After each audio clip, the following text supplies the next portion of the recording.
Visible policing కార్యక్రమంలో భాగంగా పల్లె నిద్ర కార్యక్రమం నిర్వహిస్తున్నట్లు Kakinada 2 town police station house officer Appal Naidu తెలిపారు. అందులో భాగంగా కాకినాడ రేచలపేటలో శ్రీ భక్తాంజనేయ స్వామి ఆలయంలో పల్లె నిద్ర కార్యక్రమం నిర్వహించారు. కార్యక్రమంలో పాల్గొనేందుకు విచ్చేసిన సిఐ అప్పల్ నాయుడుకు ఆలయ అధ్యక్షులు పచ్చిపాలకోడి శ్రీని స్వాగతం పలికారు. సిఐ అప్పల్ నాయుడు రేచలపేట పరిసరాల్లో పర్యటించి ప్రజలను వారి సమస్యలను అడిగి తెలుసుకున్నారు. ప్రజలకు రోడ్డు ప్రమాదాలు, డ్రంక్ అండ్ డ్రైవ్, డిజిటల్ మోసాలు, ఫోక్సో చట్టాలపై అవగాహన కల్పించారు.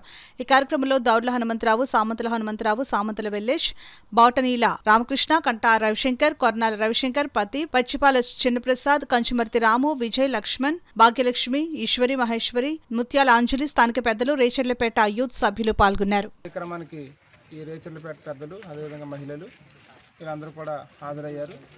ఈ సందర్భంగా వీళ్ళకి రోడ్డు యాక్సిడెంట్లు నివారించడం కోసం ఏ స్టెప్స్ తీసుకోవాలి, హెల్మెట్ పెట్టుకోవడం, స్పీడ్గా నడపకూడదు, మోటార్ సైకిల్ కానీ వెహికల్స్ ఏ వెహికల్స్ అయినా స్పీడ్గా నడపకూడదని, తర్వాత మందు తాగి అసలు డ్రైవింగ్ చేయకూడదని అట్లాంటి విషయాలు, అదేవిధంగా సైబర్ క్రైమ్ ప్రివెన్షన్ సంబంధించి సెల్ ఫోన్లో వచ్చినటువంటి ఏ విధమైనటువంటి లింకులు వాట్సాప్లో కానీ, ఇన్స్టాగ్రామ్లో కానీ, మిగతా ఏ ఇతర సామాజిక మాధ్యమాల ద్వారా వచ్చిన లింకులు కూడా క్లిక్ చేయొద్దని చెప్పడం జరిగింది.